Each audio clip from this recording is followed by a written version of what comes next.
আমরা অনেকেই ভেবে পাই না আমাদের রাষ্ট্রনেতারা নামাজ পড়েন, রোজা রাখেন, হজ করেন, আল্লাহ রসুলের প্রতি বিশ্বাস রাখেন, কিন্তু সাম্রাজ্যবাদী আমেরিকা বা ইসরায়েল কোনো মুসলিম রাষ্ট্রে হামলা করলে ওনারা শক্ত ভাষায় প্রতিবাদ করেন না কেন, কিংবা শক্ত কোনো পদক্ষেপ নেন না কেন, বরং তারা ইনিয়ে বিনিয়ে কেমন জানি আমেরিকার পক্ষেই চলে যান। ঘটনাটা আসলে কি?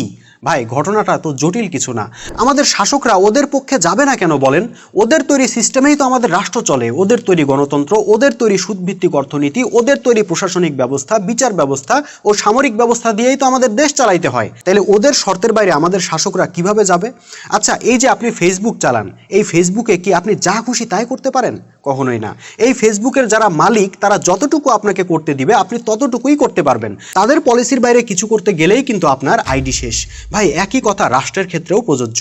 আমাদের শাসকরা যতদিন পশ্চিমাদের তৈরি সিস্টেম দিয়ে রাষ্ট্র চালাবেন ততদিন তারা পশ্চিমাদের শর্ত মানতে বাধ্য থাকবেন। তাদের হাত পা মুখ শেকলে বন্দি থাকবে। তারা কেবল ততটুকুই বলতে পারবেন যতটুকু পশ্চিমারা বলতে দিবে, ততটুকুই করতে পারবেন যতটুকু পশ্চিমারা করতে দিবে।